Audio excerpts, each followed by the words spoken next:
once you start speaking.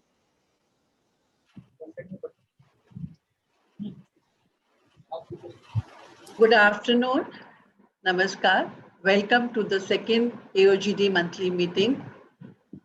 The last year we have been living in the shadow of COVID, and I think we just got a breather, but still I feel COVID is just ready to knock at our doorsteps again. So we must not let our guards down.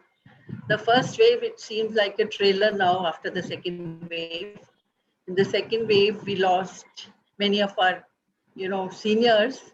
And after we were not even out of shock of Dr. Ghai's demise, that we heard about Dr. Shashi Pratik Malik and Dr. Prabha Manchanda. Dr. Shashi Pratik Malik was a past AOGD president, very determined lady, and who ran NGO on her own, working for the upliftment of village people and women.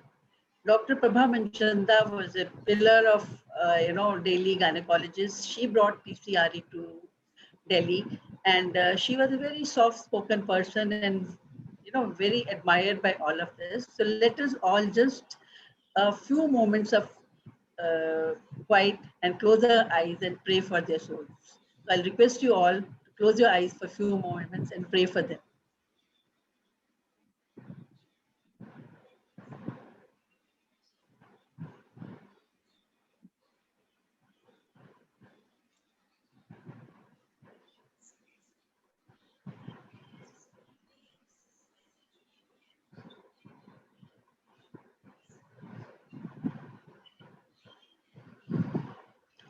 Om Shanti. The life is like a river. It must go on. And so does our journey of AOGD must go on. So let's get on with the activities of AOGD. I just have 2-3 announcements to make. One, that AOGD has, got its own platform where we can do our activities. We have our own YouTube channel, AOGD Events, where you can see all the events we are doing via AOGD. And our website is very active, which uploads whichever event is done the same day, and the information of the event starts coming on the same day on the AOGD website. So Dr. Sarita, Dr. Sumitra, the in charge of web team, and Dr. They are working very hard. They're working very hard on it. So I congratulate them. And then, we are now starting another activity, since we are, doing so many webinars for doctors, but what about people? So we have formed an outreach team of very, very determined people who really wanted to do for the work for the public. So we have Dr. Sunita Luma, Dr. Kishore Rajkar, Dr. Sujata Agarwal, Dr. Anita Saparwal, and Dr. Deepa Gupta, who will be working, for the outreach. Of course, I need cooperation from all of you, but somebody has to take a lead. And then we have Dr. Deeksha and Dr. Pooja Diwan, who would be, our public forum coordinators to bring it to the public, to do, our PRO-ship, and also coordinate with all the public forum this thing.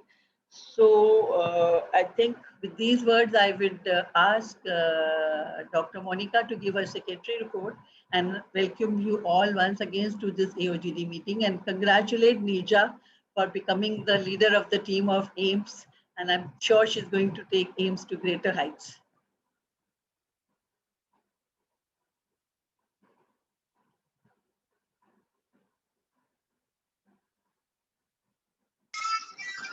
Good evening, everybody.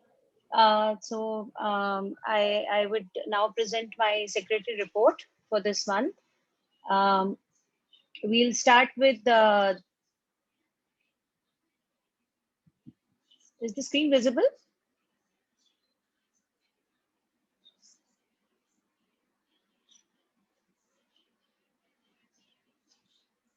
Yes, ma'am. Okay. So we had AOGD monthly meeting at BLK Hospital on 28th of May. Then we had a very nice inspirational talk by Sister PK Shivani on 29th of May, which was, for relieving stress for the healers.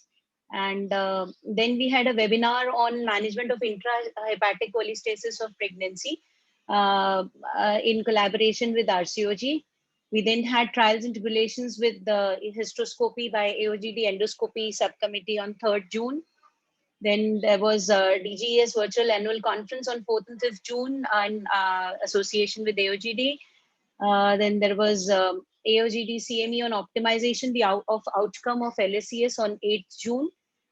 Then we had a webinar on APH, Anticipate, Prepare and Handle, under the aegis of AOGD Safe Motherhood Subcommittee on 8th June.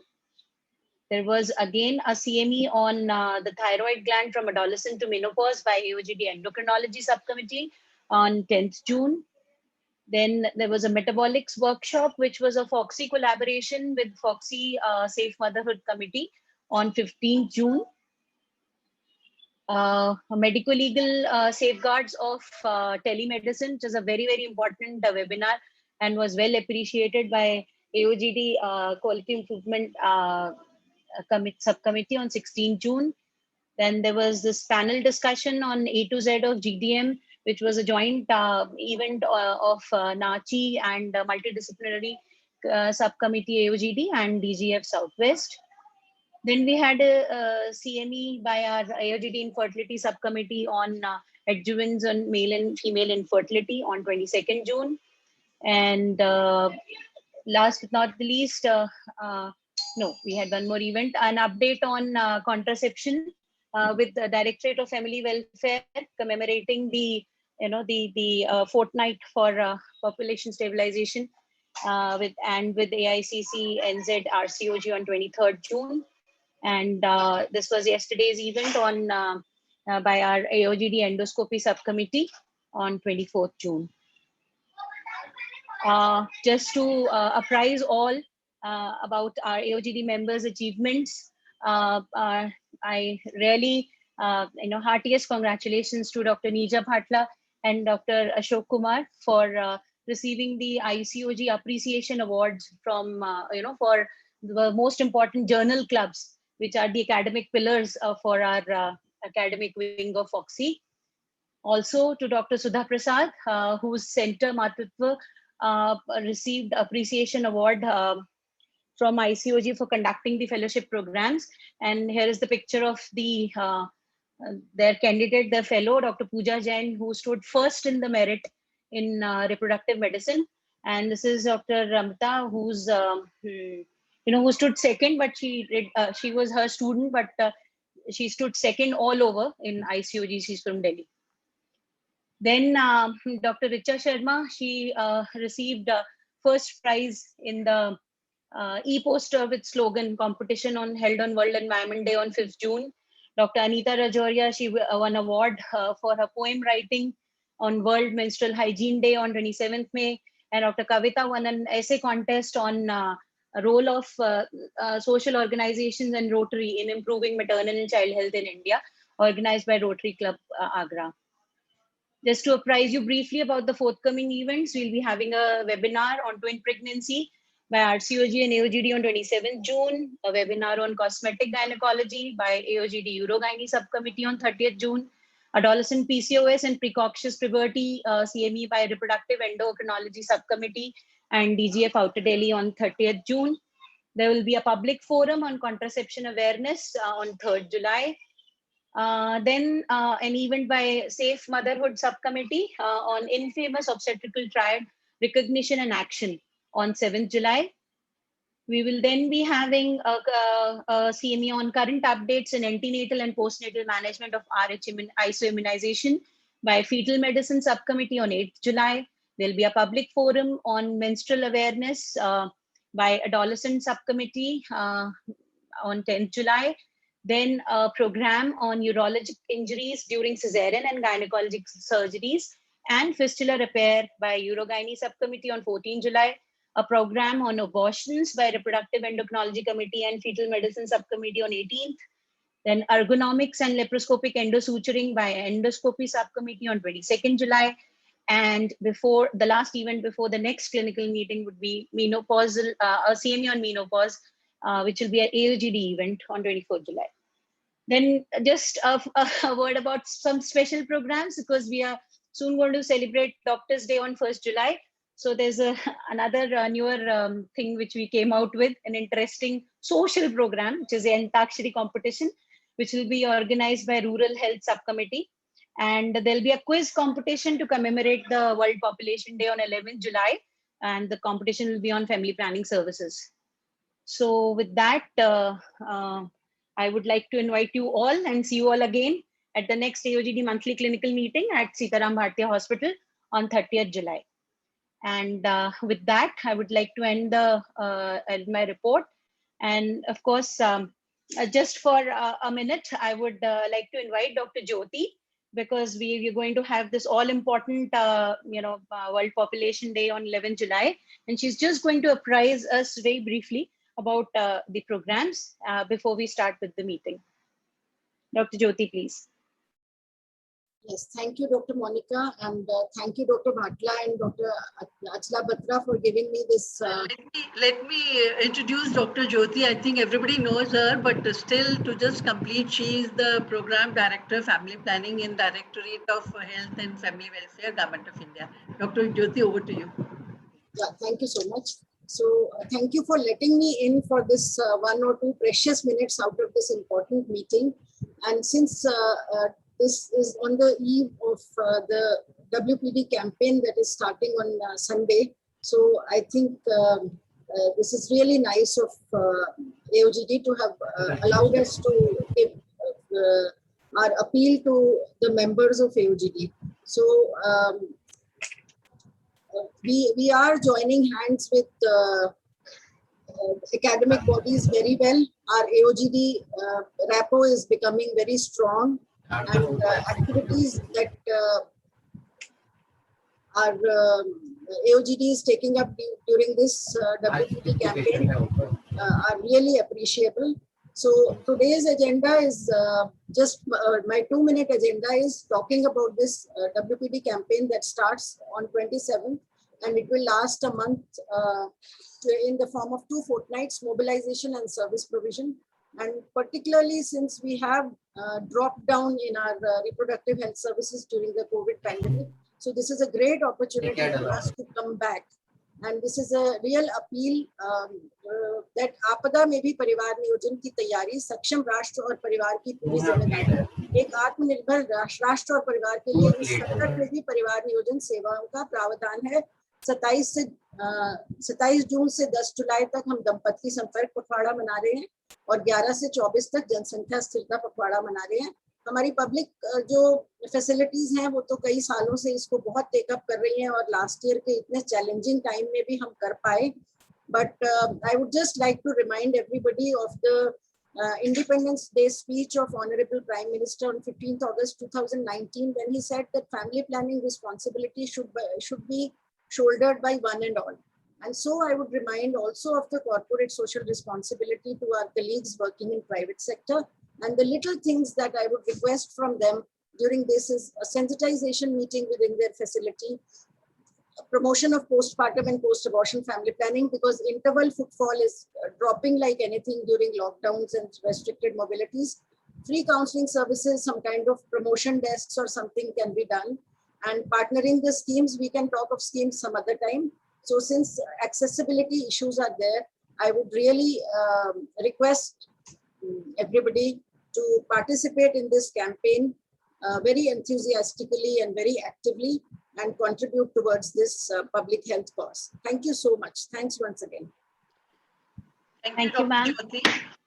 Thank you for apprising us about WPD. And now is all yours, Dr. Nirja.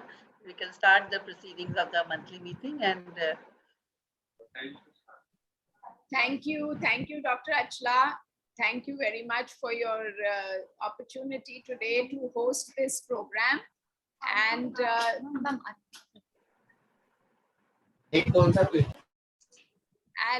thank you also for your kind words. It's always a pleasure to have this. That computer. Yeah. Sorry. So, it's been such a hard year, as you said, and it's been a very different year because we've been dealing mainly with emergencies and semi-emergencies. And this time we thought, what should we bring to you? We have curated really the most challenging cases that we have faced in the recent past. In fact, I will start with the first case, which is being presented by Unit 1. And, there are some times which come in your life very rarely. We are very hardened as obstetricians and we see so many horrible sights. But there comes sometimes when, there's something happens to your heart and you say, really, can it be so bad? Can a human being have to go through so much? So from Unit 1, I'm going to ask Dr. Swati Tomar to present a case of cloacal exstrophy who really defied all odds. Lord was kind to her to give her such a loving husband that she could see this, and we were fortunate to be able to help her to realize her dream. Dr. Garima did her most difficult cesarean. Dr. Anju Singh will discuss this case. So I'm handing it over now to Dr. Swati Tomar.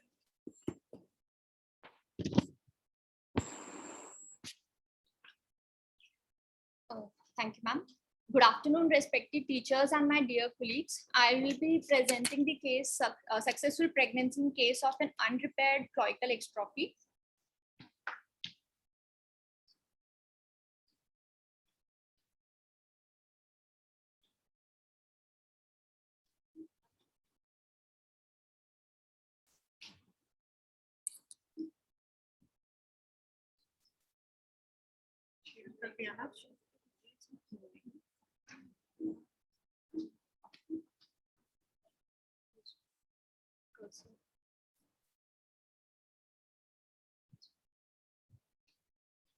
Our patient, Mrs. X, 28-year-old, third gravida, previous to abortion,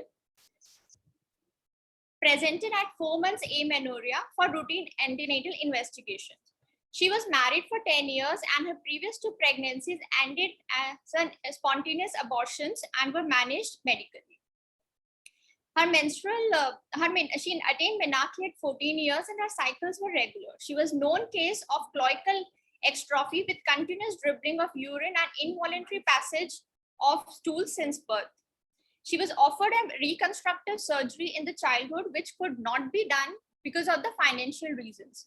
She was again evaluated at Department of Urology at AIIMS in 2015 and was offered reconstructive surgery. However, the patient declined as when she was explained about the risk of persistent incontinence and partial closure.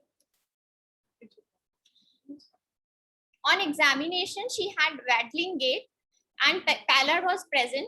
The examination of respiratory, cardiovascular, and neurological system was normal.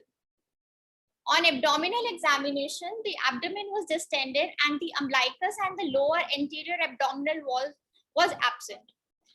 The uterus was palpated more on the left side of the abdomen and was corresponding to 20 weeks of gestation. Her bilateral renal angles were non-tender and there was no other organomegaly.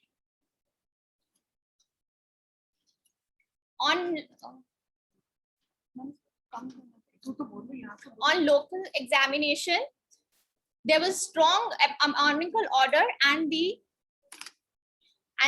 dorsal bladder mucosa was exposed and hypertrophic. We could see bilateral ureteric orifices and the urine was dribbling from them. On the pubic rami was widely separated by the exstrophy. The genitalia was grossly distorted with bifid clitoris and labia majora and minora was widely separated by the midline defect. The distal part of the rectum, anal canal, and the anal opening was also exposed, and there was no definitive urinary sphincter. Her perineum, when we lifted this mass, we could see was widely separated. On per vaginum examination, the vaginal opening on the right side was hypoplastic, while there was a short 4 to 5 centimeters vaginal opening on the left side, which was deviated towards midline and was anteriorly placed. So during her antenatal course, we detected her to have iron deficiency anemia, which was corrected by injectable iron therapy as she was intolerant to oral iron. Her baseline kidney liver function test, viral markers, GTT was normal. Microscopy showed 15 to 16 WBCs, but her urine culture was sterile. On ultrasound KUB, we found that she had a left kidney with mild hydrourethral nephrosis and right kidney was pelvic. Fetal anomaly scan did not reveal any gross congenital anomalies. We monitored her with serial RFT and urine cultures monthly and educated about the perineal hygiene and increased fluid intake. At 32 plus 6 weeks period of gestation, she presented with fever and went into spontaneous labor the next day. She received tocolysis with nifedipine and Dexa-cover. However, she did not respond to the nifedipine tocolysis, and an emergency cesarean section was done by Dr. Garima ma'am, who will be now discussing this with us. Thank you, Swati. Good evening, all. Now the challenge was to deliver the baby uneventfully with an uneventful postpartum period also. So the team consisted of, along with neonatologist, urologist, and myself and Dr. Rita Mahe did the cesarean section. So at the outset, we secured the ureteric orifices in case we required any assistance intraoperatively because of the altered anatomy. Now the second challenge was to plan the abdominal incision. Since the lower segment incision was not possible, so we planned of doing a midline vertical incision, but this was also very challenging because, as you can see, that the ectopic vesicae would be very close to the incision. So we planned a left paramedian incision, and on opening the skin, we found that below the skin there was deficient rectus sheath and rectus muscle. There was only peritoneum. We cut open the peritoneum, and as you can see that my finger is reaching directly to the exposed bladder. So the pregnancy was in the left horn, and we planned a lower segment vertical incision on the uterus to deliver the baby because it was not possible to give a transverse incision as the lower segment was directly below the exposed bladder. So this was the delivered baby and had a spontaneous cry. Now this, you can see the picture of the left horn of the uterus with attached tube and ovary and a lower segment incision. On the right side is the picture of the intraoperative findings, that there is a gravid uterus, and we can see that the non-gravid uterus is just peeping inside from the peritoneal pelvic cavity along with the attached tube. This, and also there was a midline hydrouretus, which you can see as a white structure, very dilated ureter that was just close by the lower segment of the uterus. So this was about the altered anatomy that we faced while doing the cesarean section of this case. The baby was a 1.6 kg male child, preterm, delivered, uneventful postpartum case, and the both mother and the baby, they were discharged in good condition after 3 weeks. Now I will invite Dr. Anju to discuss the case.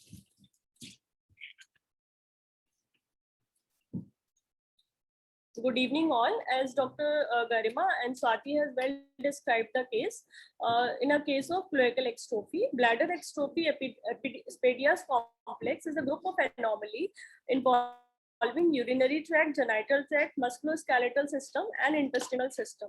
Depending upon the severity of the anomaly, these can be epispadias, complete bladder exstrophy, or the severe malformation like cloacal exstrophy, which is the rare and most severe along the spectrum of B complex and found rarely with the incidence of 1 in 2 lakh to 4 lakh live births, and more commonly seen in the males. Now, till the 4th week of embryological development, the intestinal, urological, and genital open into a common opening cloaca, and then there is migration of the lateral mesoderm to form cloacal membrane, which divides into urogenital and LL membrane to form the normal structure. However, when there is lack of migration of the lateral mesoderm, there is premature rupture of the cloacal membrane, and if this rupture occurs prior to fusion with urogenital sinus, it results in cloacal exstrophy. Now, based on the different organ involvement, there are different clinical manifestations, most common being genitourinary, and which can have renal agenesis or pelvic kidney, The 95% of the cases are associated with Mullerian anomalies. Now, this syndrome is also known as OIS syndrome, which can have omphalocele, bladder exotrophy, and spinal defects. Now, these are the female genital defects, which can have bifid clitoris, and labia and mons are divergent, vagina is shorter, and cervix enter the vagina more superiorly, lying in the anterior vaginal wall near the introitus. Now, apart from the physical abnormality, there are associated psychosocial issues also, but the fertility is normal, and gender assignment and identity is an issue mainly in the males. Now, there is no report in the literature describing pregnancy in a case of cloacal extrophy. On reviewing the literature, we could find pregnancy only in the less severe form like classical bladder extrophy. And Albert et al. Has described pregnancy in 2 cases of operated bladder extrophy, which were delivered by cesarean section with no post-operative complication. Liu et al. Has described successful vaginal delivery in a case of unrepaired ectopia vesica and split pelvis. So now, as this deformity is associated with a severe lifelong morbidity and it is compatible with life, our aim should be prenatal diagnosis and timely correction. Multidisciplinary approach should be followed. And for the obstetric management, we should individualize the plan based on the obstetric defect, surgical history, and obstetric indication. Now, despite having such an anomaly, the patient was fortunate to have a good husband support, and now she's having a happy family.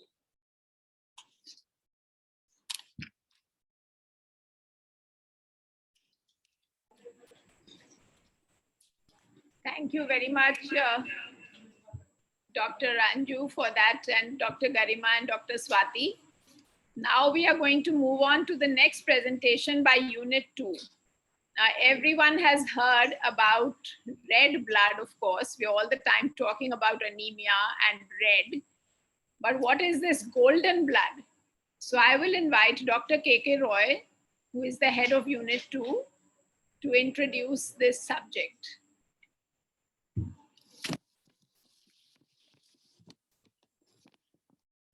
Good afternoon, everyone.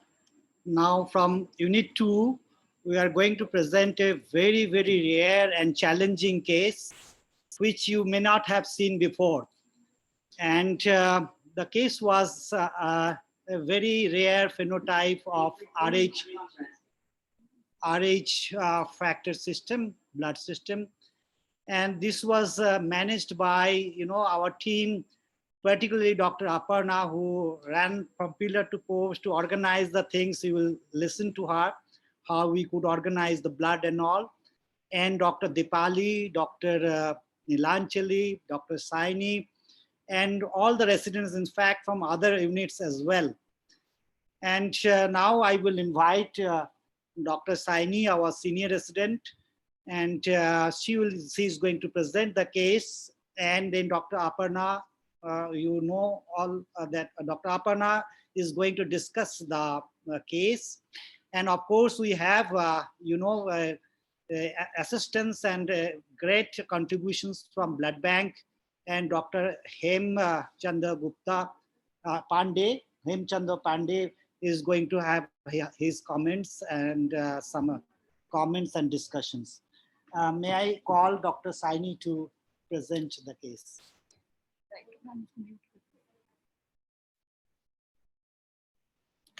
We need to unmute.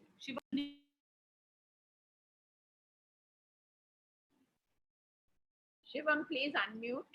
Yeah, and the video also, please. Very good evening to all of you. Maternal Fetal Medicine Division of AIIMS has seen more than 1,500 intrauterine transfusions till date. However, this one case was unique, particularly in the history of Maternal Fetal Medicine Division, and it's actually the first case of in this country to be successfully managed.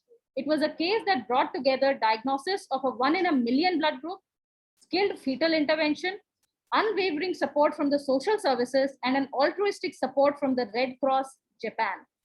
To begin with the case, I would invite Dr. Saini to begin with the case summary.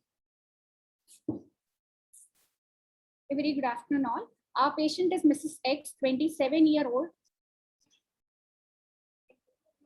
27-year-old with 8 pregnancies and 7 years of marriage with 4 intrauterine deaths and 2 abortions. Presented to us at 19 weeks period of gestation and remained admitted with us till the date of delivery. Her first trimester was uneventful. Second trimester was also uneventful until the mid, with ultrasound suggestive of raised MCA-PSP outside, and she has self-referred to AIIMS for the management. Coming to past obstetric history, she is married for 7 years. First pregnancy in 2014 with eclampsia and IUD. Second in 2014 with high BP and IUD. Third with hydrops and IUD. Fifth in 2018 with hydrops and IUD. Her sixth pregnancy in 2018 being her first point of contact at AIIMS with a hydrops and an IUD with associated maternal severe anemia of HB of 5.6 grams. She was planned for blood transfusion, but her blood was incompatible with all possible blood groups. We have worked up for rare blood group and avoid conception till blood is arranged. But still, she conceived again in 2020 with spontaneous abortion and again in this pregnancy. At admission, her MCA-PSP was raised, which was suggestive of fetal anemia. The options we were left are with plasmapheresis, IVIG, and IUT. She received 2 doses of 0.5 gram per kg body weight of IVIG at 19 weeks, and we continued monitoring for fetal anemia. We have started her on aspirin for preeclampsia prevention, but still she developed fetal hydrops at 21 weeks. She required urgent intrauterine transfusion, but the dilemma is blood. Which blood group? Where do we get it from, and how do we get it? Now we consulted our transfusion medicine specialist. Now Dr. Haim will discuss the case.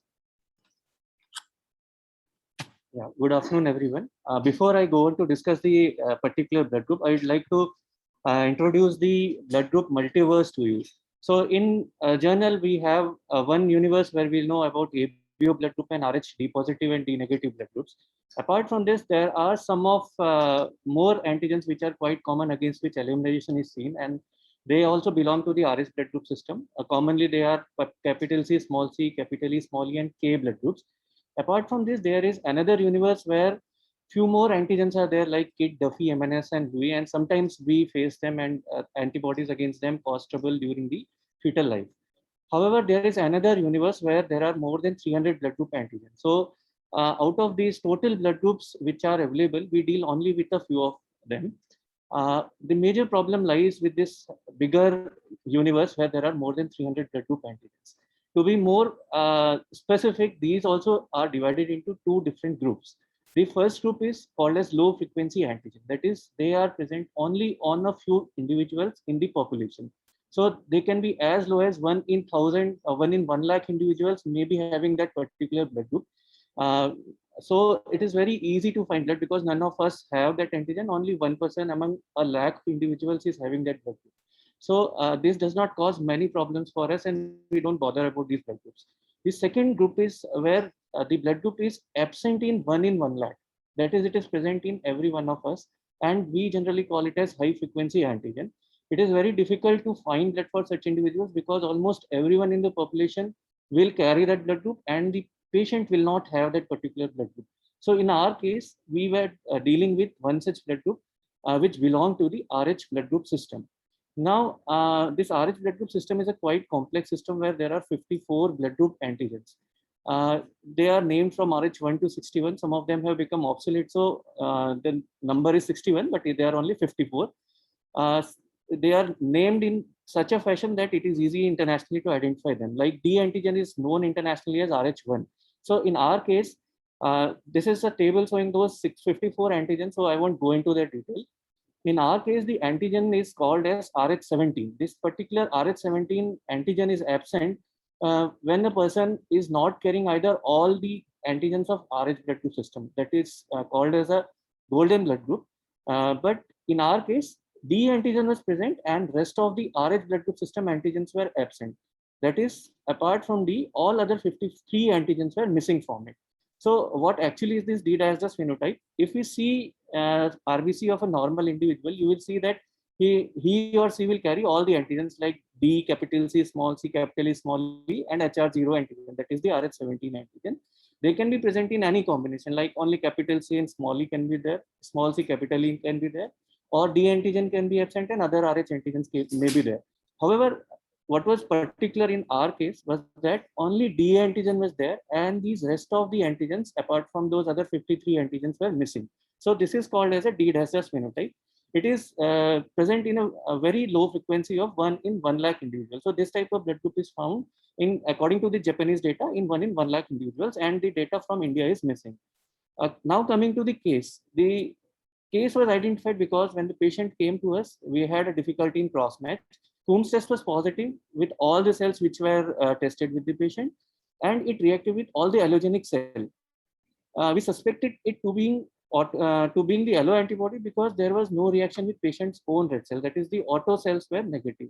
So it suggested antibody to high frequency. So in these cases, we generally type the patient for those common antigens which I discussed initially, and among them we identified that the patient is missing all other Rh antigens except D. So we suspected that the patient belonged to this particular Rh17 blood group. We sent a sample to the IBGRL Filton. This is an international blood group reference laboratory in UK. There they confirmed that the patient was indeed having this Rh17 phenotype or D-DAS phenotype, and the antibody was identified as anti-Rh17. Now it was very difficult to arrange blood because there is no central registry for such rare donors in India. We contacted International Rare Donor Panel, where they have a list of such rare donors from across the world. And we found that there was one donor from India, but he refused to donate.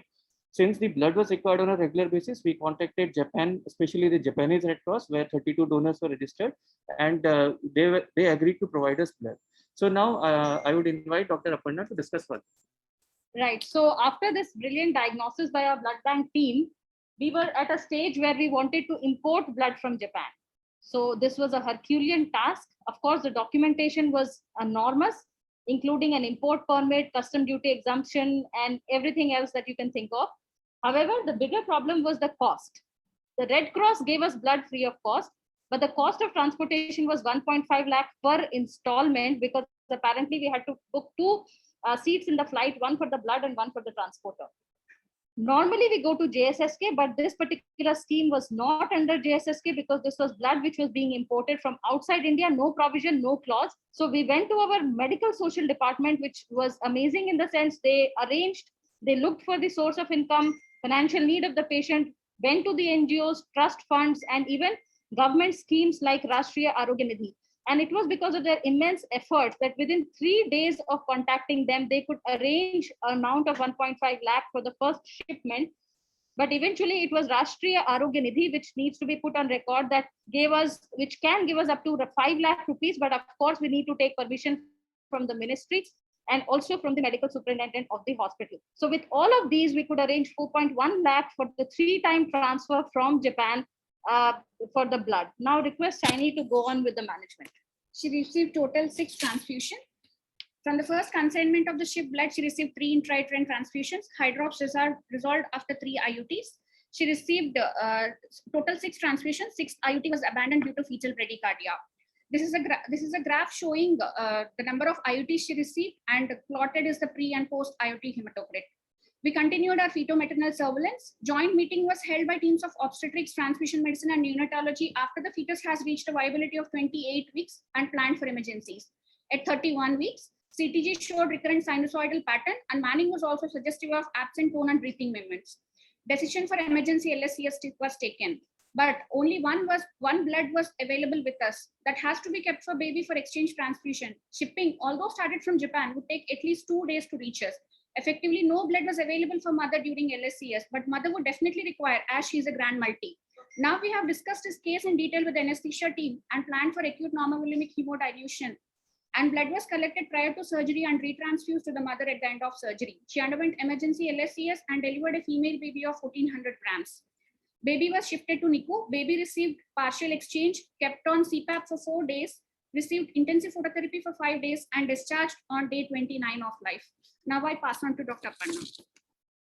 So we have seen how uncommon this condition is, and our pregnancy was the 19th case of pregnancy and 8th with the successful outcome and the first successful case in India.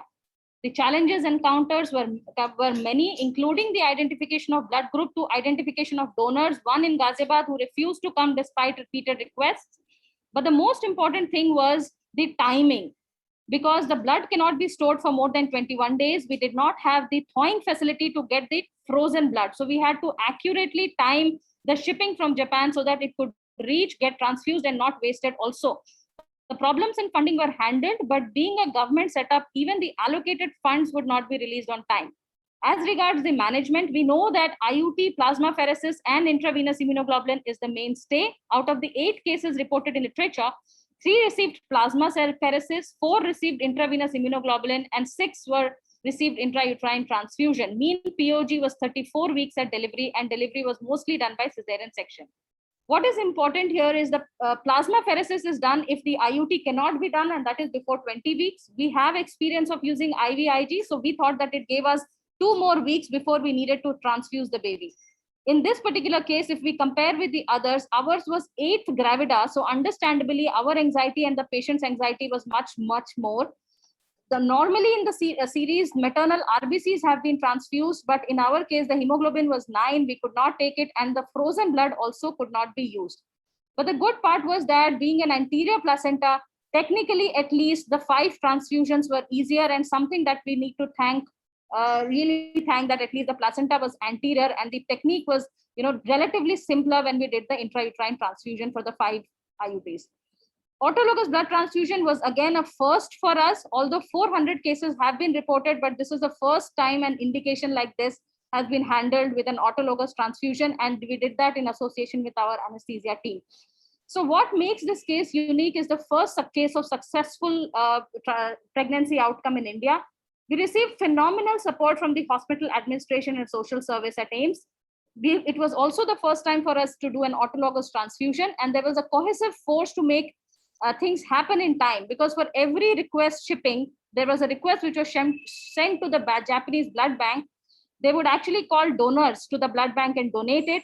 Import permits were taken, payment was initiated, then there was a temperature control transfer from Japan to India 3 times, and then the transfusion would be done. So for this, I would like to acknowledge the team. I would like to acknowledge Dr. Deepika Deka, who has been leading the fetal medicine division. I would like to acknowledge Dr. Neerja Bhatla ma'am, because this pregnancy was managed for the first time in AIIMS under them without blood, and Dr. Vatsala ma'am, who was there with us throughout the process, and the great team of fetal medicine division, and also the team of MSSO at AIIMS. So thank you very much.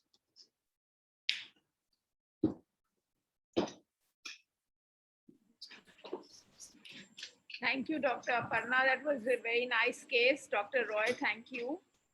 And now we come to the 3rd case of the day from Unit 3. Dr. Neena Malhotra, the head of the unit, is going to introduce this case of ITP gone rogue in pregnancy, a challenge embraced. Dr. Neena Malhotra, please.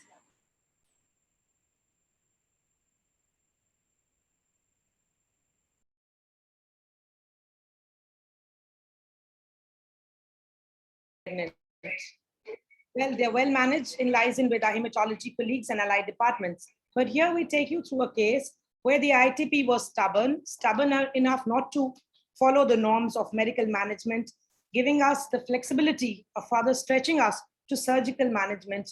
And to take us through this interesting story, we have our senior resident, Dr. Tarang, who will discuss the case, followed by the discussion by Dr. Seema. Over to Dr. Tarang. Thank you so much, ma'am. Today I'm going to present a clinically challenging case of ITP and how the challenge was overcome.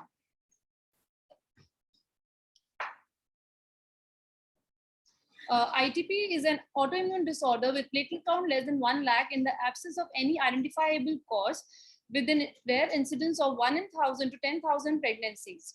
It was a 30-year-old lady, gravida 5 para 1 live 1 with previous 3 abortions at 24 plus 3 weeks period of gestation with diamniotic dichorionic twins and non-immunized Rh negative pregnancy. She was referred from private hospital in view of thrombocytopenia. She had history of RTA a week back, for which she went to private hospital with complaints of bleeding from scalp laceration, multiple ecchymotic patches, and minor episodes of epistaxis. She was evaluated and found to have platelet count of 1,000 and hemoglobin of 4.5 gram per deciliter. MRI brain was done and was reported to be normal. She was given multiple blood and blood products and her scalp laceration was sutured uneventfully. Her hemoglobin improved, but platelet count was still 5,000. She was then referred to us for further management. Her trimester-wise history was uneventful. There were no complaints of bleeding from any site or any ecchymotic patches. Her menstrual cycles were regular with average flow. However, she was not sure of her last menses. Her last pregnancy was first year back, which was a spontaneous conception and was uneventful. There was no history of excessive bleeding in that pregnancy. Then she had 3 consecutive spontaneous abortions at 1.5 months amenorrhea, which were managed conservatively. Her past history, family history, and personal history were not significant. On examination, pallor was present along with bilateral pedal edema and ecchymosis over shoulder, leg, ankle, and right iliac fossa. Her systemic examination was also unremarkable, including the neurological examination. She had 28 weeks uterus size, with normal tone, and it was relaxed. Ultrasound confirmed fetal cardiac activity in both the twins. She was evaluated and her HB was 10.5 with platelet count of 3,000. Her routine antenatal investigations and DIC profile were normal. Peripheral smear showed marked thrombocytopenia. Serum lactate dehydrogenase was raised. Other tests, including vitamin B12 levels, folate levels, iron studies, Coombs test, and autoimmune workup were negative. Ultrasound upper abdomen showed mild hepatosplenomegaly. This case was managed with multidisciplinary approach and constitute doctors from maternal fetal medicine, hematology, anesthesiology, transfusion medicine, critical care, neonatology, and last but not the least, surgeons. She was suspected to be a case of acute ITP and was started on oral prednisolone, which was given for a period of 1 month along with IVIG for 3 days. Her platelet initially improved to 40,000, but then again decreased to below 10,000. High dose dexamethasone was added and platelet count was still below 10,000. She developed steroid-induced diabetes, which was managed with insulin. A repeat challenge was given with combined IVIG and high dose dexamethasone. She continued to have minor gum bleeding and epistaxis episodes, which were managed with multiple platelet transfusions. For confirmation of diagnosis, bone marrow biopsy was performed. After a period of 1 month of trial of first-line drugs, she was given second-line drugs such as thrombopoietin receptor agonist injection romiplostim. The dose was increased and it was given over a period of 4 to 5 weeks. She received oral prednisolone for 1 month, IVIG 9 doses over a period of 3 months, and high dose dexamethasone over a period of 3 months, and injection romiplostim 5 doses over a period of 4 to 5 weeks. Her platelet count remained between 5 to 15,000, and she received multiple platelet transfusion totaling up to 98 in the antenatal period along with 6 SDPs. Injection anti-D could not be given as IV preparation was not available, and serial growth monitoring detected early onset FGR in both the twins. So the concerning issues were ITP refractory to medical management, ongoing episodes of epistaxis and gum bleeding requiring multiple platelet transfusion, twin pregnancy with first twin breach and FGR in both the twins, RH negative pregnancy, and pregnancy had still not reached term. So a plan of splenectomy along with lower segment cesarean section was made. The surgery was performed under the cover of single donor platelets, and both the babies were born healthy. And there was no PPH encountered. The same vertical incision was extended vertically and a splenectomy was performed. Post-operative course, she received IV antibiotics and anti-D as one of the twins had positive blood group. On day 1 post-op, she had a platelet of 1.2 lakh, and which eventually lowered down to 34,000, and decision for starting another thrombopoietin receptor agonist was taken, and her platelet count was maintained between 40 to 50,000. She received vaccinations and was discharged in stable condition of post-op day 15. Thank you, Taran. This patient fulfilled the criteria of refractory ITP because she failed to achieve response even after splenectomy. So when such a patient comes to us, it leads to a significant obstetrician distress, and so we were no exception. The first concern was lesser the platelet count, more severe is the bleeding. But that was the myth. Rather, the fact is that the patients who have such hemorrhagic complications, they are not related to the degree of thrombocytopenia because they are their immune system there, it's already overcompensated, right? So the significant hemorrhage in these patients is rare, even with the platelet count of less than 20,000. So another myth that we face as obstetrician for managing of these patients are that they will have very frequent and common hemorrhagic complications. Again, that is also not the fact, because most of the time such patients remain asymptomatic. They have an uneventful course of their pregnancy. The incidence of moderate bleeding consisting of epistaxis, gum bleeding is 18%, and the severe bleeding episodes are like 3% only. Another concern that we should always normalize the platelet count to prevent bleeding, but that is also not true. The goal of treatment in these patients is not to normalize the platelet counts, because more platelets we give, they will be lysed by the system. So now, instead of normalizing the platelet count, we need to stimulate the system to produce more platelets. So the decision to transfuse platelets is not driven by the anxiety, but by the judicious nature of the management. And cesarean delivery is also not an indication to prevent intracranial bleed, because vaginal delivery is considered equally safe. So what is the effect of ITP on the fetus? It leads to fetal thrombocytopenia, but not in all the cases, only in 25% cases, and we cannot really predict which one would have it. The pregnancy as such does not impact the course of disease. How do we diagnose? The basic test of hematological evaluation like smear, bone marrow should be done, and other tests like thrombopoietin should not be done, and certain tests which lead to differential diagnosis, and when we clarify the diagnosis and exclude the diagnosis like preeclampsia, EPLA, acute fatty liver, TTP, folate deficiency should be definitely done. The management does not differ much, but the treatment options are either medical or surgical. The first line options like steroids, IVIG, anti-D, and the second line options are mainly immunosuppressive drugs and TPO receptor agonists, which were tried in our case. The surgical options, splenectomy, which is usually considered in second trimester. But in our patients, the first line, the treatment was exhausted, and we went for the second line treatment, which were again cytotoxic drugs and all those drugs which were not considered safe during pregnancy. So we were left with TPO receptor agonists, and even they did not work despite all the efforts. So we had to consider her for splenectomy, but the patient was only 32 weeks, so we had to extend the pregnancy, and then that is why we tried for these novel drugs which were not of proven efficacy. So we explained the patient very nicely, and then she chose the decision to continue with the drug. Now, splenectomy again is usually done in the second trimester. There are case reports available, but our patient was already in the third trimester, so we could not consider splenectomy, and we had to do the splenectomy with the cesarean section only.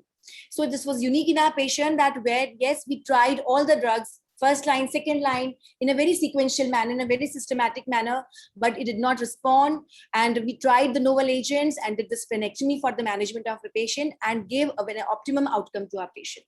So the take home message in our case will be that, yes, we should not govern by our distress, and rather we need to triage a patient with the clinical appearance, the incidence of bleeding episodes your patient is having, and the platelet counts. And depending on the episodes, the severity of bleeding, we should decide our management. Thank you so much for your patient help.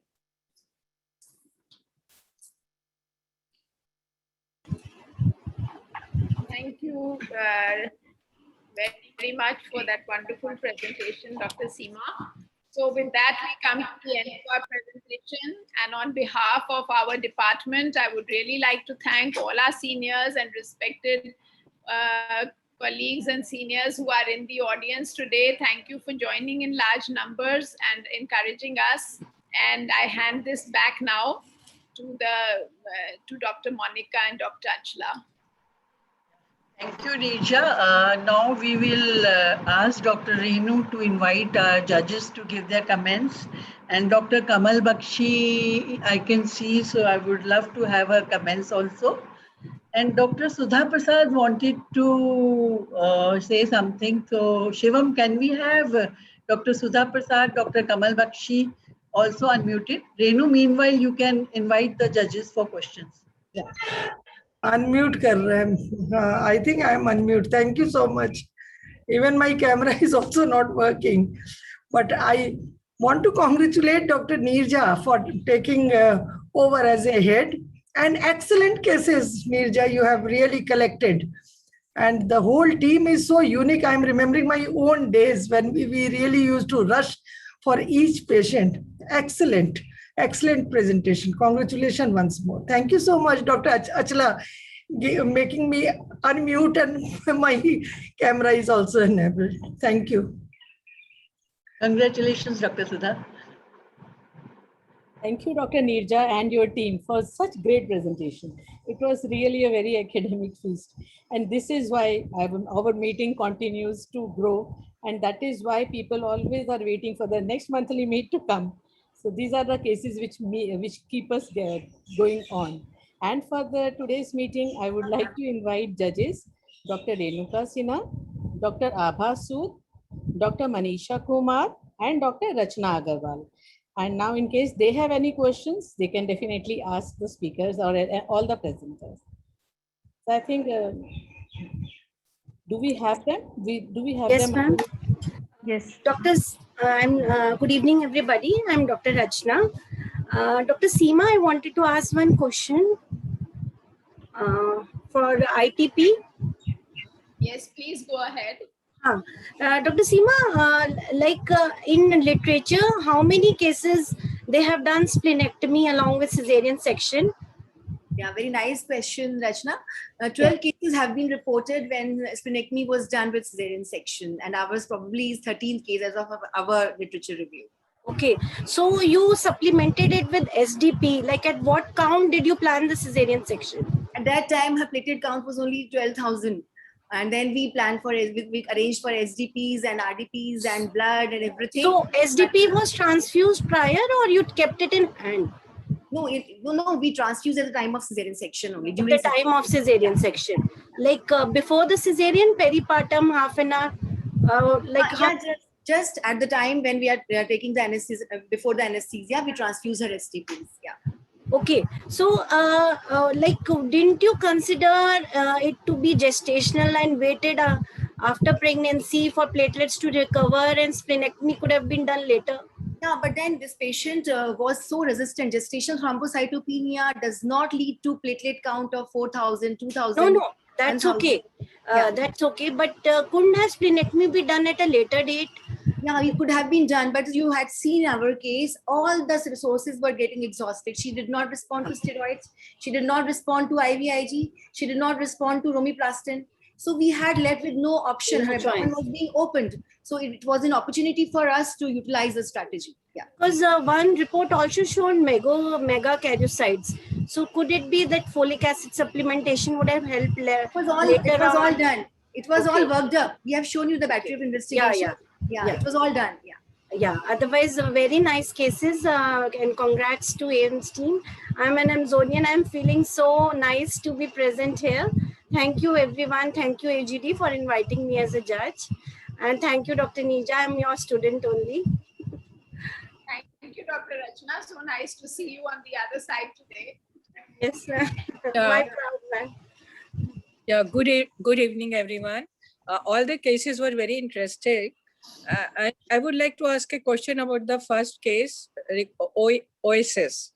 So I would like to know, was she given any contraceptive advice? Because she had multiple anomalies. Yes, ma'am. I would like to here add one thing, that this case, we had advised her for contraception, and she said that she would be taking OCP. So we had given her injection DMPA, and we don't know like how she is following now, but she has not come back with pregnancy. Yeah, actually it is a very rare case, and I think you have done a very good job. But the only thing is that is she eligible for any corrective surgery at this age? Ma'am, yes, she came, she was evaluated by our urology team at AIIMS, and they said that correction complete is now not possible because the defect is a huge one. So especially the incontinence would remain, and partial correction is definitely still possible, that they can cover the defect. But for this, they have to access a lot of skin graft. And this was discussed with the patient, but the patient said that she will be thinking about it, and probably because it was not a complete correction and incontinence would still remain, she is now so much used to her defect that now she can live with it, and she does not want a major surgery to be operated upon. And this huge defect, because of the pregnancy, is at present, the pictures that you have seen is prolapse organs. Once the postpartum period is over, the uterus is within the normal size. These organs, can be reposited back into the, in the cavity. So the prolapse is not that huge. So now the patient, after so many years, is so much used to this defect that it appears part of it, and she's not ready to go for a major corrective surgery if it is not giving it a complete, recovery. Thank you very much. So, yeah, good evening, everyone. I'm Dr. Manisha. Dr. Manisha. Yeah. So a very nice, I must congratulate everyone. Very nice cases. Each one was better than the other. And so I have just few questions and queries. First one to Dr. Garima about the first case. Like you said that there has been very few cases reported in which the woman has not been, like, pregnancy has not been reported. So does it affect longevity of the woman also, like a person also who is having a very good question. As far as the longevity is concerned, that there is no major problem with these patients, but the prolapse, genital prolapse, is very common in these patients at advanced age. And also in a later age, because of the genital prolapse and chronic prolapse of the bladder and the rectum, they are prone to have more of urinary tract infections. So ultimately, these are the chronic infections and prolapse that may affect the quality of life and worsen the quality of life further. But as such, there's no much effect on the longevity of these patients. They live a normal lifespan of a patient, of a human being, but they are having more and more infections and a prolapse, which may further worsen the quality of life. Because we are seeing fetuses with, antenatally diagnosed ones, which are diagnosed quite late. And then we generally counsel them this only, that the life would be, the quality would yes, not be prenatal diagnosis is very important, and the closure is very well possible, and it has to have good surgical outcome also if it is done in the neonatal period. It is a multi-step surgery, definitely, but almost near complete normal anatomy can be restored if it is done in the neonatal period. And did this patient had spinal defect also, since it is OEIS? No, our patient did not have a spinal. No, our patient did not have. Yeah. Okay. And it was probably an ruptured omphalocele might have been there, and it would have been ruptured. So it was having. So it was that. Thank you so much. Our patient had pelvic kidney. Yeah. So next question is to Dr. Aparna. Dr. Aparna, it was a very nice case and very rare one. So congratulations for managing it at every front. So I just wanted to know her family. What about her family members? Did they have the same blood group or not? Did you test them? No. So the mother had the same blood group, but the mother had her brother and yes, the mother had the same blood group, but mother had multiple problems, so she could not donate blood. Okay. So, but the mother had the same blood group. Yes. Okay. And you have listed this woman also in among the donors. Has she listed herself? Definitely, yeah, to be donating blood later on. Actually, that was the thing that we told the person from Ghaziabad that, if you need blood, this lady can give you sometime later. Yes. But he refused to give it. Yeah. And one more thing, what about her baby's blood? Just curiosity note. What is the baby's blood group? He also has the same blood, and interestingly, now the baby is 3 months old. At the period of gestation of 1 month, the baby required blood, and blood transfusion was given again. Yeah, there is a bone marrow suppression in these babies. So this baby required a top-up transfusion at one month of age, and now at 3 months, the baby is doing fine. Okay, so say the blood was arranged from where for the baby? Yes, so for that, again, we had to, so here we had a donor from Lucknow. So he was there, so we had the blood. And okay. And about Dr. Seema's case, I had just small query whether we gave Trenexa to her or not. Whether did it could have helped a little bit because she was having gum bleeding and all. Did we give Trenexa to her? Did, Dr. Manisha, but I tell you, that was just a way to allay our anxiety. It has no proven role, nowhere documented. No, but you managed it very well. Yeah, we remember we did splenectomy in one patient who had rupture spleen because Yeah, of that some was- trauma, and during cesarean only it was done. So that was well. Okay, thank you so much. Thank you, AOGD, for making me the judge. It was very nice and pleasant listening. Thank you.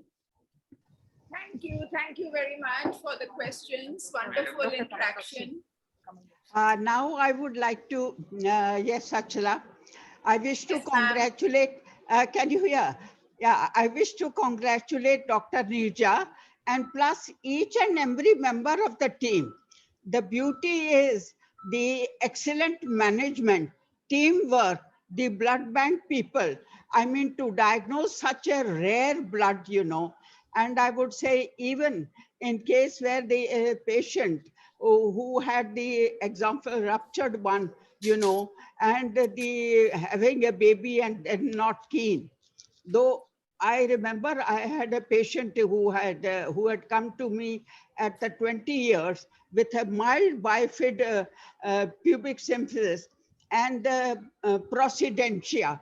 And the parents said, please repair it, otherwise marriage won't be done. But your case and management, hats off, I would say. ITP, every case is unique. And here again to congratulate even Deepika, you know, the IVG, which is now being used, you know, which was started there. I would say I thoroughly enjoyed. And I would say again, the discussion was also so beautiful. So congratulations to the whole team, and Nirja, you have done wonderful, and all the 3 units, difficult to differentiate. Thank you and congratulations. Yes, ma'am. Indeed, all the units have worked very hard. Thank you, ma'am. Thank you, Dr. Nirja. This chat box is full of appreciation for your department. There was almost, there is no question other than the question Dr. Shalini Rajaram has asked. That, yeah, Dr. Shalini has asked, and this question is regarding, do we have adults living with such an uncorrected defect? This must be ectopia bisaike. And I think this question has already been answered. So I mean, I feel because this has already been discussed. So now I hand over the mic to, Dr. Rekha for doing further quiz content, for quiz. Yeah, thank you,